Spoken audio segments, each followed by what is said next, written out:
Welcome to Salvage, a podcast for conversations with artists about the repurposed materials they use in their art practice. Welcome, everyone. Please enjoy my conversation with Michelle Lougee. Michelle's sculpture and other works focus on the delicate balance between nature versus human society and technology.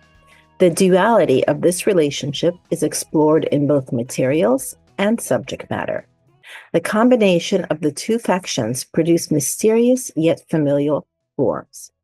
For example, both feathered helmets and chestnut pods encased in carpet tacks serve as a proverbial call to arms for environmental protection. Human figures, shaped from twigs and branches, offer a less heavy-handed reminder of our covenant with Mother Nature. In her art, Michelle strives to replicate the animated quality that all things possess. This is what makes nature beautiful. Her job as an environmental artist is to capture that beauty in her work while still instilling a message into it. Thank you so much, Michelle, for joining me here. I'm delighted that you have agreed to this. Happy to be here. Yay. Okay, I would like to start in the Wayback Machine, if that's okay with you.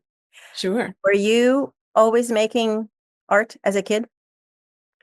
I was. I think, there was a time at my gallery where we all sat around with a curator and talked about how we started doing this. And everyone had these like long and convoluted paths. And I was like, well, this is what I did always. Yeah. I remember kindergarten drawing. I think I drew a poster that said like Kermit for president and this, the kids went crazy. And yeah, it was that's great. Did you go to school for art? I did. I went to Boston University and I studied sculpture. And it's a very strong fine art foundation, and you don't declare a major until halfway through. Oh. So painting and sculpture. And then halfway through, I declared my major as sculpture, but I continued drawing and painting the whole time. And that was it was amazing, Yeah, I bet. So sculpture could mean so many things. What kind of sculpture? It was very traditional. We worked from the figure, and like my first drawing classes my first sculpture classes were using clay, and then and modelings, like we modeled an animal skull and other things, but and then we cast into plaster, and we had this great old Italian guy who was the master of the plaster and the technical aspect, the wood shop and all the casting, Netto Casateri. That's a great name. Yeah. Yeah. He was amazing. It was all very traditional. And I'm sure it's totally different now, but. Oh, that's exciting though. Now I remember, I went to school for fashion design, but I went to school at Pratt and I took a minor in painting. So there were all these other exciting classes going on around me, including sculpture. And I was always like, have I made a mistake? I didn't think that I did, but I was very, very tempted to try my hand at so many other things. It's hard. I think we want, we're makers, so we want to try everything, and to start turning things away is like, that doesn't seem right. Absolutely. Okay. So then from sculpture, how did you transition towards using repurposed materials in your art? So I went to BU for both my undergrad and my master's, and so when I was there for my master's, fewer models around, and just starting to kind of figure out what my voice was and what I wanted to say with my work. And I started to incorporate natural materials and starting to contrast like the What do you mean by natural materials? Like I used a lot of wood, but open, not carving, but like assembled wood pieces, and actually some sort of basket, like things that I didn't really have the technical skills for, but I did it anyway. Um, it's funny to think about it. I saw a picture of something I made way back then. I've been taking some basket workshops lately. So I saw a picture of something I made in grad school and I was like, oh, that was a basket. Like, yeah.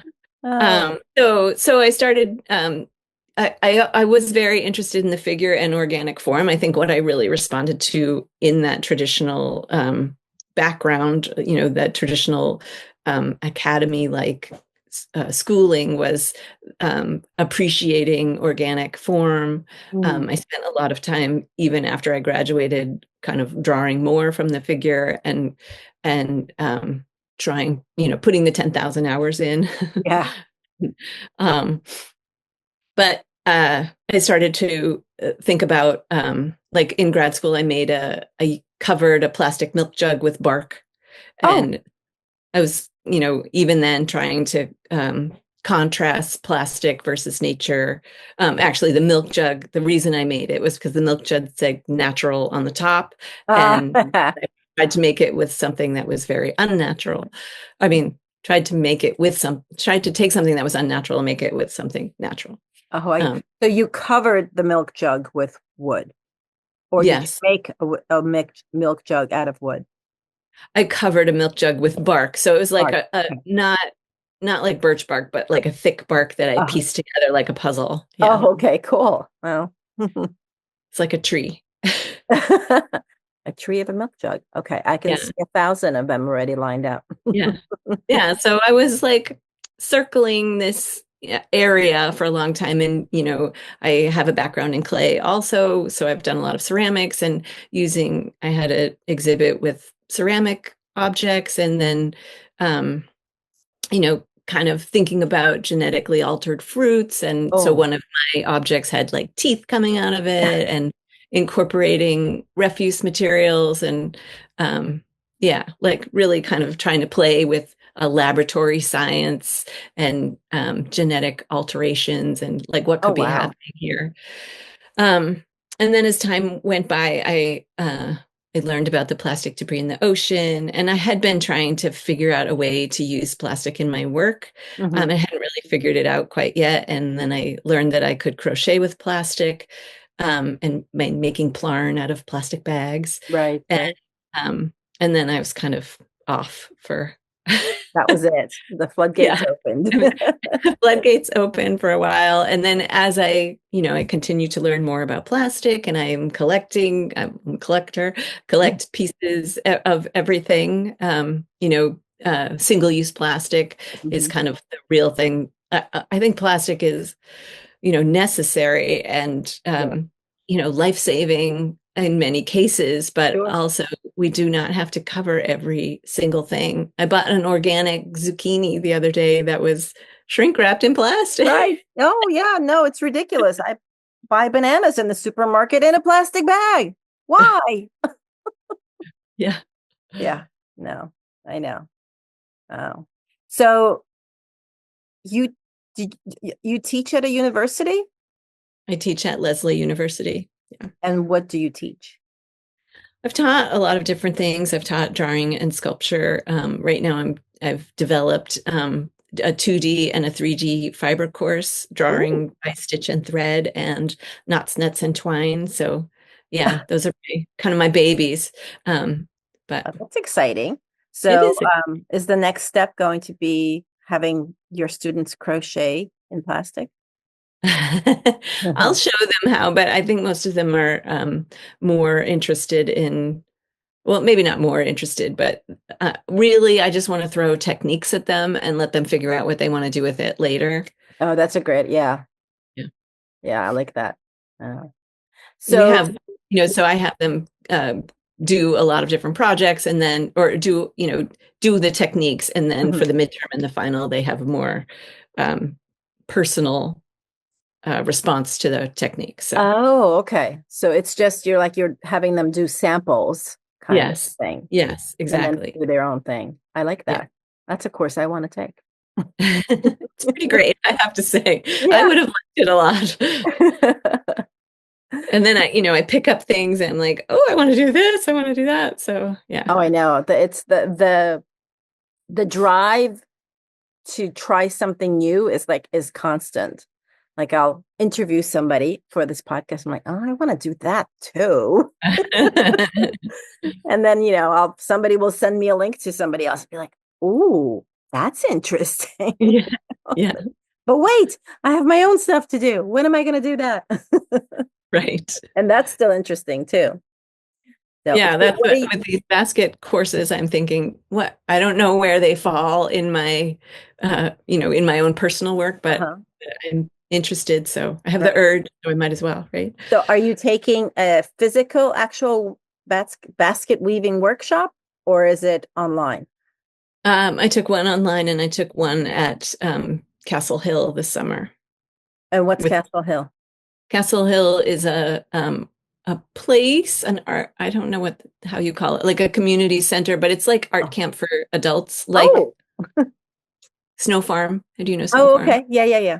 Yeah, I'm familiar with that. That's so cool. I actually took a 2-day basket weaving workshop through the SDA Did you? Was that last year? No, that was the beginning of this year. Time, it flies. But I sort of audited it. I like it. It wound up coming at a time when I couldn't really get into it. So I just watched it and I saved the PDFs and I haven't had a chance to play with it. But it was so interesting. And I have no idea how I would use it in my art practice like you. I just wanted to learn about it. Right. Yeah. So that's cool. So what are you working on in your studio now? Well, I have an exhibit coming up at the end of 2025, which for a sculptor, it's a year away, but it's not a lot of time. Oh. So I have made this series of souvenirs. I think you've seen them using blister packaging and encapsulating natural objects and crocheting around the edges. Right. With yarn. And I feel like there's a bit more in there if I, pick, kind of scratch the surface a little bit and can take it in, towards reliquary or altars or somebody donated to me, her husband was doing home dialysis and then he could no longer do home dialysis. So they had all these medicine, like all these bags and tubes. So I think there's a way to kind of combine that and the kind of medical waste and clean medical waste and natural objects in a way that speaks to like what the remedy really is. Oh. So that there's a lot of tubing and things like that? There's some tubing, there's bags. Yeah. So I see. So there's going to be weaving in your future, probably. There might be some weaving. Yeah. I made a random weave basket with the tubing, the medical tubing. I'm still playing. I don't really know. Yeah. Oh, that's the fun part of it though, is playing, right? Yes, it's good to not know what you're doing and to have the urge to do it, but it's also sort of like tense, anxiety provoking. Yeah. No, well, but you have a whole year. Come on. So when you plan for an exhibition a whole year away and it's sculpture, how do you plan for like 5 large pieces and 10 small pieces or something like that? Do you have like a general plan? Not really. It depends. Like I know it's about 1,000 square feet, so something like that would be an excellent template to follow. But work doesn't really work that way. My last exhibit, sometimes it's very wall heavy, and sometimes it's more in the space. But I actually haven't really used a lot of pedestals in the past, couple of shows for this work. So we'll see what happens. I'm thinking maybe 1 or 2 floor pieces, and I think there'll be maybe a wall of samples. Okay. We'll see. I'll have to listen back and see if I follow Okay. this sketch. So this is really, really at the beginning stages then. Oh yeah. Really, yeah. Yeah. I mean, there's a lot germinating up Uh-huh. here, but yeah, it's life is busy and I haven't had the time to really dive in. Yeah. So next year I won't be doing any socializing. You're just going to put the nose to the grind. Yeah. So when life is busy and you're teaching, family, etc., when do you have time to think about what kind of art you want to do? I mean, I think that the thinking is almost easier than not easier, but that I try to like take photos of things that I'm interested in. Uh-huh. And so I have like a sketchbook, what I call an album that is sketchbook on my phone. Oh, okay. Got it. Okay. And, uh, and, So what kind yeah, of things go into what kind of photos go into your sketchbook on the phone? well, if I see something and I think, hey, what if I did something like that with plastic and natural objects or, just whatever is like, you know, making me think, ooh, what's that? Giving me the itch. Okay. Okay. And how many photos are in that file? Well, the organization of the file is relatively new, but there's a lot of photos on my phone that, yeah, I think I decided I had to be I really have to buckle down and start to prepare for the show. So organization is what I need to do at the moment. So a lot of times when I have life gets busy here and I think about the work that I want to do, but one thing that I know that is always on my schedule that I do is my dog walk in the morning in the woods.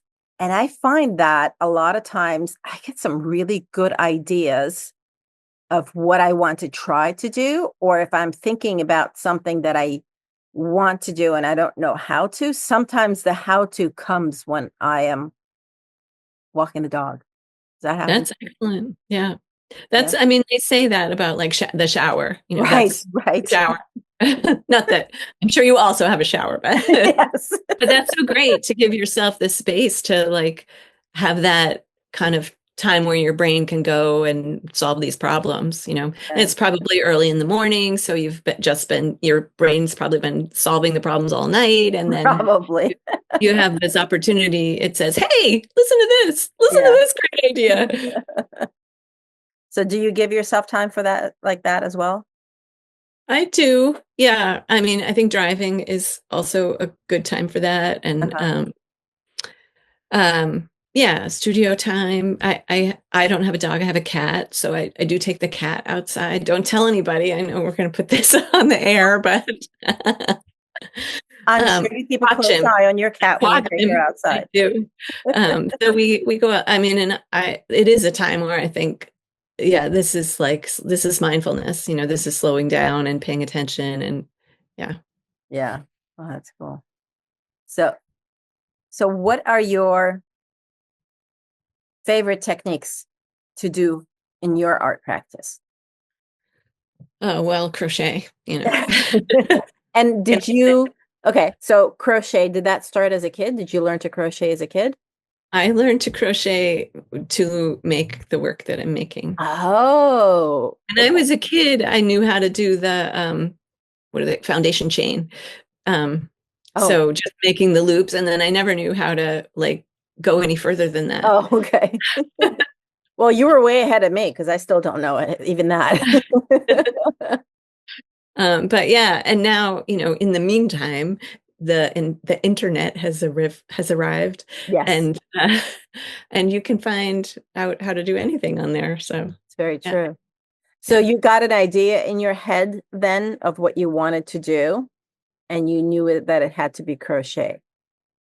Well, yes, yeah, pretty much. Yeah. I think like I learned about the plastic debris in the ocean, and then right, like, maybe the same week or next week, I learned that you could crochet with plastic, and I was Mhm. like, I'm like, ah. This is what I've been looking for. Yeah. Oh, that's so cool. Um, I know that you did some community art projects. Can you tell me about that? Because that to me, that's very exciting, involving the community in your art practice. How does that work for you? It's so cool. I've been fortunate to be well, I met a public art curator named Cecily Miller, and the town of Arlington, Massachusetts has a public art curator, which Oh, is that's so cool. pretty amazing, I think, in itself. And she came to a talk I was giving, and she said, hey, she helped me carry my work to my car. And she said, hey, would you be interested in doing a community engagement project? I have this group of people who would volunteer to help you, and Oh, blah, blah, cool. blah. And I was thinking, oh, sure, like I thought she was, um, yeah, I didn't think it would really materialize, but it totally did. Wow. Absolutely the way she said. She had done y- projects, yarn bombing. They have a bike path in Arlington, and they had done some Oh, yarn bombing, and they had 60 volunteers who worked on that. oh And my God. she Huh. was uh, able to tap into that crowd, and um, they they kind of signed up to work with me. They were knitters, so knitting and crochet. Sometimes fiber artists can do both, and sometimes it's like, no, I'm a knitter. But we worked it out. There were a lot of ways to engage. You could donate plastic or help to process the plastic into yarn, Mhm. and then I had sort of foundational forms that I had people crochet, and this was all during 2020. Well, it started in 2019 and went through March of 2020. Oh, wow. So um, people actually, many people were thrilled to have a project to kind of work on during that Mhm. time when everything shut down. And some people had to step back and say, some people who were engaged, had to say, my kids are home now, Right. They life is couldn't do made. it. So it was wonderful for some people, and it worked out, actually really great.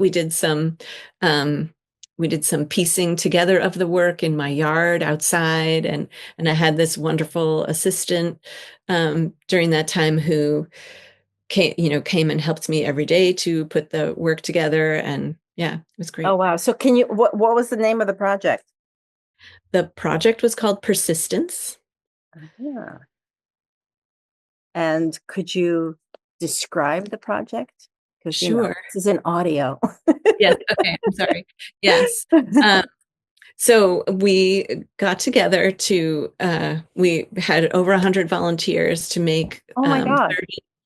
39 pieces of sculpture along the Minuteman bike path. So I asked people to crochet um, forms, either like a small cup form or a larger cup form or a tube or a beginner square. And Mhm. then I had some super crocheters who got their own special forms. The more advanced got their own special forms. And all of the forms that I was making when I put them together were like microorganisms found in water. Mhm. And then there's a pond right near the Minuteman bike path. So it kind of played nicely with the natural environment.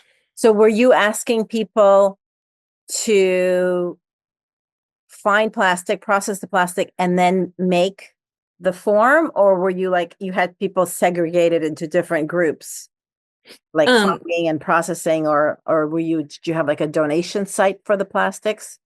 we did have a donation site at the library. We're sort of hosted by one of the libraries. Uh-huh.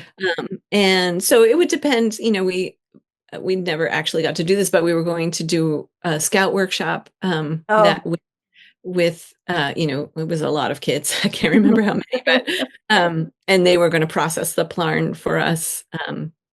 So yeah, when I'm sure you know this, when you collect the plastic, or you're using basically your own plastic, right? No, I collect plastic too. It depends on the project. Yeah. Yeah. I've So collected as well. Yeah. it will come in, so we had sessions where we just organized it, like Mhm. this color here, that color there. And then we had sessions where we started to process the yarn. Mhm. And then people who wanted to crochet would take it with them. Mhm. And so during the shutdown, I would drive around and pick things up and deliver, to my participants, organizing it. Yeah. That's so funny. Wow. And so cool that people still wanted to do that and continue on with the project. So Yeah, it these, was really if I good. if I remember correctly, these were microorganisms that were rather large and they were in trees. Is that right? Yeah. Yes. And how long? Well, okay, first of all, how did you attach them to trees? We had these fabulous arborists who I think donated their time Oh. um, to climb. It was really amazing. They climb up the trees, and we'd be down on the ground saying, "Look to the left," for the placement. And we had walked the path many times Mhm. to kind of isolate places because it looks large. They might look large in my house, but when you Right. put them in trees, they don't look as large. So trying to find sort of rooms in the spaces Mhm. within the trees that Mhm. would not overpower the pieces and site them accordingly. And what time of the year was this? So we installed like August through October, I think, of Okay. So pretty 2020. leafy. It was pretty leafy, yes. And then they stayed up as soon as the last install happened. It's actually snowed in October, so they got like 4 or 5 inches of snow on them right away. Oh my God. But they were up for a long time, and actually, I still have some out in my yard now. So And they're uh, and they're not falling apart. they're not falling apart. I coat them with resin. Okay, that's right. I forgot. Yeah. You coated them with resin. That's right. It's not going to keep them from ever falling apart, but it does give it a little more longevity. Yeah, yeah. Oh, that's fascinating. Yeah, I forgot. So you brush them with resin, right? Is that what you Yeah. had told me in the past? No. Wow. Yeah, I've hung some plastic in trees before, but it was unbrushed by resin, and I found out that the limit was only like 2, maybe 3 months at the most, and then it Yeah. starts disintegrating and flaking away. And I had to clean up quite a big mess one day, and it took a long time to clean up all those little plastic particles, and I'm sure that I didn't get them all, but yeah, Oh, that kind yeah. of like I felt really bad about it, like having made a plastic installation to engage the public seeing it, to think about plastic, I then added to the plastic pollution. That did not feel good at all. Well, you can think about it as that was already added, right? You were using post-consumer, so it was going to I be was. somewhere. Yeah, That's true. Yeah. Well, and I guess I think I try to think about it as a learning experience for me. I won't be right, repeating it now. right. Now And I now know we're talking about it. Yes. I mean, I've had similar experiences where it was like, ooh, wish better. that hadn't happened. Yeah. Can Yeah. you share one that you can think of? Well, when my first outdoor installation of Plarn art, was I made a coral with oranges and reds, and Mm. those actually fade very Yeah. quickly. And then it was like there was no tree cover. It was very exposed. So it started to degrade also. And so I was up there like spraying a resin on and, and trying to Oh. like protect them. I can't remember how long they were up, but it ended up not being, terrible. Uh-huh. Um, but they couldn't have lasted much longer. Yeah. So does the resin protect the color from fading as well? It's supposed to, but the reds are, they Yeah. just they don't have staying power. No, no. It's funny. I did a flower installation and that was only outside for 2 months. Um, and I think, oh, I coated some of the plastic with a marine something. I think I have it somewhere here. Some kind of like the kind of um coating that they use on boats. Mhm. So I brushed that on and the plastic was fine, but the color completely faded. And then some of the flowers that didn't have the coating on, where the flower was really tight inside, the color stayed and the edges faded. And actually, they turned out to be this beautiful ombre. And I'm thinking, oh, well, look at that. You never know what's going to happen out there. Right. Yeah. Yeah. So the ones in Arlington were up for at least a year and a half. Oh, And wow. they had a lot of tree cover, leaf cover. Mhm. So they weren't fully exposed, but they really did pretty well. Wow. Yeah, there And weren't what any was, that were go ahead. falling. There weren't any that were really falling apart Oh, that's after. great. Yeah. That's good to know. What was the public reaction to it? Like the public that didn't have anything to do with it. Yeah, it was great. It's a bike path that gets a lot of traffic Mhm. actually. And people will still say, "Oh, I saw your work." After we start to talk, they're like, "Oh, I saw that up and I loved that." So Oh, great. people, I've heard only positive. I mean, not sure. Yeah, if there's other things to be said. Fortunately, Well, people no, have that's great. Yeah, I've only had positive responses as well to most of it. I think my only, it's not really a negative, but I've had people question, like, I've never had anybody question my outdoor pieces, but I've had people question my stitched artwork. They'll be like, well, how long is it going to last on my wall? And do I been. really want it in here? Is it all going to fall apart? It's not. The answer is it's going to be just fine. But yeah, Yeah. that's the only time I've run into questions about it. Oh.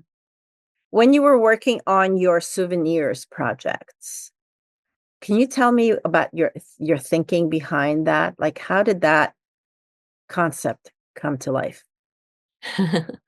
Um, well, it started in a workshop actually. I can't remember if I've told you this before, but I took a Sheila Pepe workshop Oh, at cool. a bit nearby a long time ago. She was fabulous. Uh-huh. Um, and but they basically just had stuff. She makes small kind of assemblage, votive type things, Hmm. and you know just putting odds and ends together. Right. Um, and um, so it kind of, I felt the freedom, as I told you, I have this traditional background. So, sometimes it's like, but that's not art. Um, so, I felt very free to play there, Hmm. which I think is important. And I took a shell and a little piece of plastic, and I had brought some plarn with me, and I, put them together and wrapped it up and like hung it on the wall, and it hung around for a while, like 4 or 5 years. Oh, And um, I guess in the meantime, I started saving blister packaging, and it took a while for the concept. I guess what I'm saying is yeah, it took yeah. a while for the concept to grow. And yeah, and then I started to, pair the blister packaging with the object, and just trying to, like, I have one that's light bulbs, but they're sort of a cone-shaped light bulb, like a Hmm. floodlight. And I thought, what the heck am I going to put in there? And I looked down and there were these shells that were that Ah, same kind of cone shape. So they were fit perfectly together. And oh, yeah. that's funny. So the pairing is important, I think, Hmm. with those. Um, and there's a couple of different backgrounds. I like to use birch bark because for me, it's very nostalgic. And I'm thinking about like Native American crafts, but like a souvenir shop and um, my childhood, I think. But um, and then I use some photographs because I'm kind of thinking about, well, the concept is sort of these things might not always be available to us, so we need the Uh-huh. souvenirs. So the photographs are kind of to capture larger things like beaches or whales, So do glaciers. you take Yeah, your own photographs and print them, or are these found photographs? I've used my own Uh-huh. uh, so far. We'll see.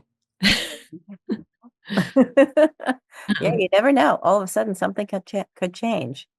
yeah. And so now I think people have been donating to me larger items. So I think there's an opportunity to kind of, as I said before, I'm trying to like expand my thinking and figure out like what else I can say with this concept. Um, but also I can also increase the scale.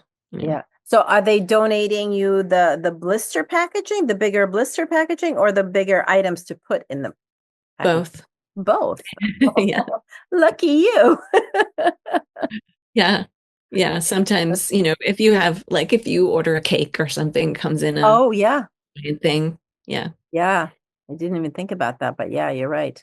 Ugh, so much plastic waste, so little time. Yes. Yeah. Really. Oh. Um, so your big vessels, like right now you have a vessel at Hudson Valley Mocha, which when I encountered it on the floor, it was larger than I expected. I have seen pictures of it, but then I encountered it and I was like, "Oh my God, this thing is tremendous." So I really wanted to pick it up and see how much it weighed. I controlled myself and did not. Um, how much does it weigh? It doesn't weigh too much. Like when I carry, it's an awkward shape, Yeah, also sort of cone shaped.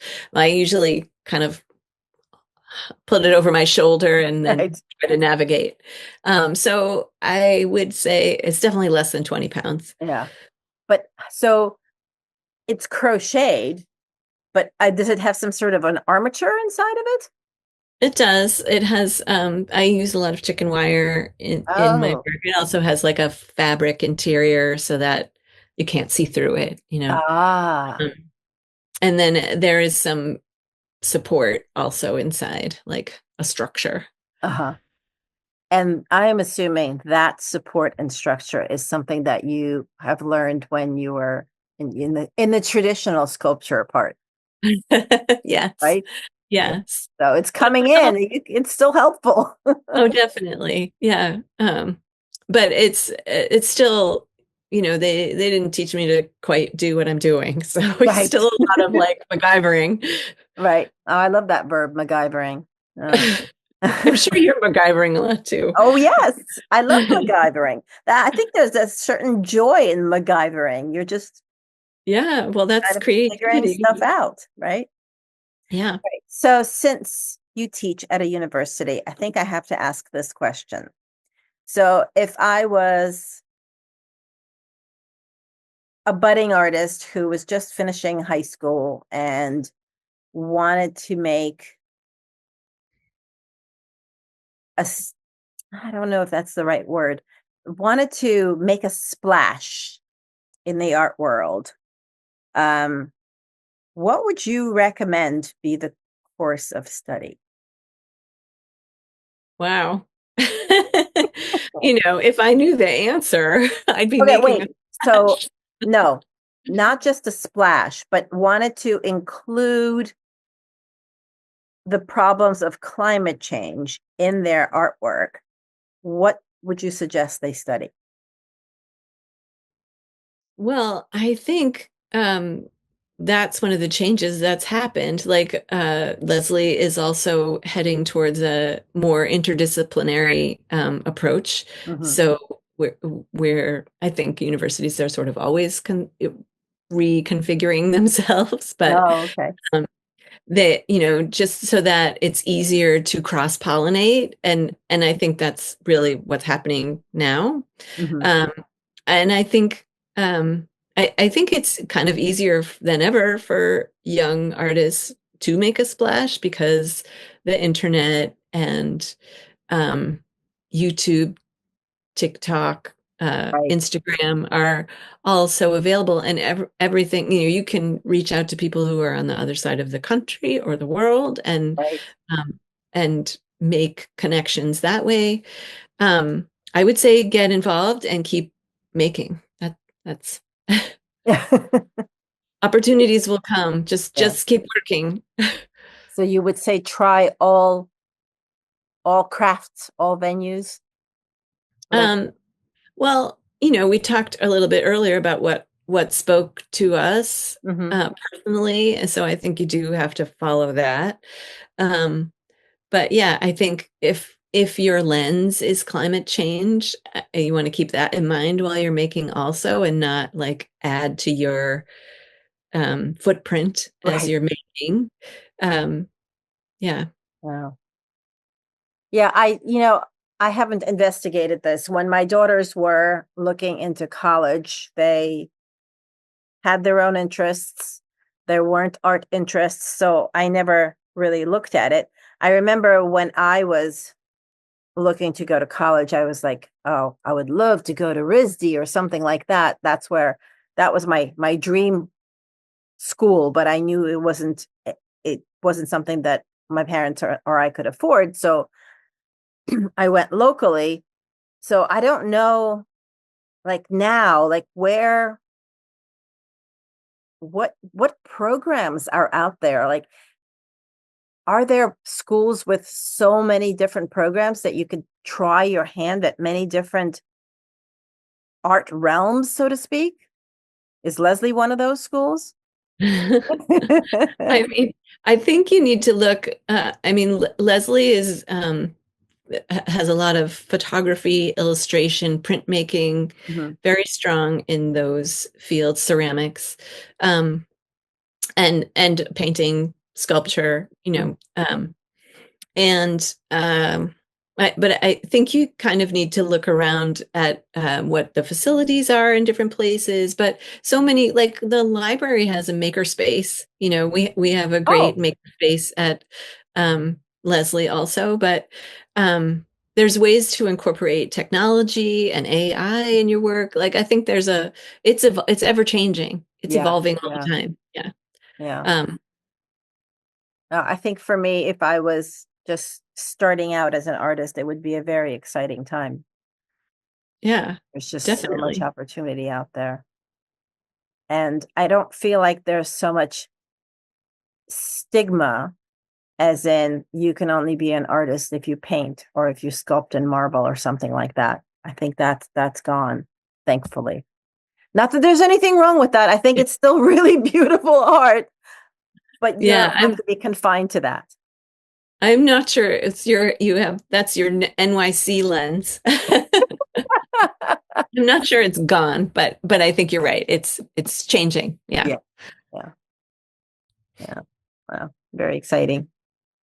Very exciting. So aside from your upcoming solo exhibition, which will be at the end of 2025, November, yeah, of November of 2025 at 2025. And where will it be? Boston Sculptors Gallery Ah, on Harrison Ave in Boston. awesome. What else do you have in the nearer future? Um, well, I'm working on I'm on the advisory board for Gather Fiber Symposium that's going to be in April of 2025 Oh, that in sounds cool. What Boston, is that? in Massachusetts. Um, it's a series of events and exhibitions that are, to kind of gather and celebrate fiber arts in Massachusetts. Oh, Um, fun. so that's taking some time, but it looks like I'm going to be, so I have some special projects, one at Leslie, a Maker Day at Leslie, and I Uh-huh. have where I'm also going to be co-curator of an exhibit. And I exhibit with a climate change group, so I probably will participate in a climate exhibit that's Oh, related to sustainable fibers. uh-huh. So that will be a busy month. That's April. Yeah, that's Earth Month. Earth Yeah, Month is always busy for us environmental artists. definitely is. Yeah, that sounds awesome. And then the Flynn Gallery, I am actually not sure. It's in Connecticut, but Yes, it's near in Greenwich. yeah, Greenwich, yeah. Yeah. Um, the Sculptors Gallery that I'm part of is exhibiting there, so I'll Oh, have fun. there. I think that's like May, June-ish Uh-huh. of 2025. Um, yeah, So that's there's a lot. there's there's more. I can't think of what. But yeah. Um, Well, that's great. Well, I will share your website, so I'm sure everything will be on there. So yes. Well, thank you so much. This was a lovely My pleasure. conversation. I'm so glad we Yeah. got to do this. Yeah, me too. Yeah. And good luck in your big solo plan. I can't wait to see what Thank you. happens. I'll keep your template in mind. 5 floor pieces. Like, No, please that's don't keep it in mind. I that's was just good. I think it's good. I would actually really love to. I haven't most my work has been less colorful and but I would love to like just fill the gallery with hanging pieces one day. Mm. Oh, wow. That would be fun. Yeah. Like an immersive installation of hanging pieces? Yes. I mean, I sort of did that once already, but yeah. It would never be the same. Would never be the same. Yes. And it's with that, it's like you could always add one more, you know. Right. It's never full either. Right. Awesome. Well, good luck with that. Thank you so much. Wow. So fascinating. Thank you for being here. Please rate and review this podcast wherever you're listening to it, and I'll see you again next time. This podcast was created, produced, and edited by me, Natalia Korover. Theme music by R.C. Gaida. Find out more about me at artbynatalia.com. Find out about my community at repurposercollective.com and about my education initiatives at ecoloop.art. Thank you for listening. Please rate and review and share this podcast with anyone that you think might like it. Thanks so much.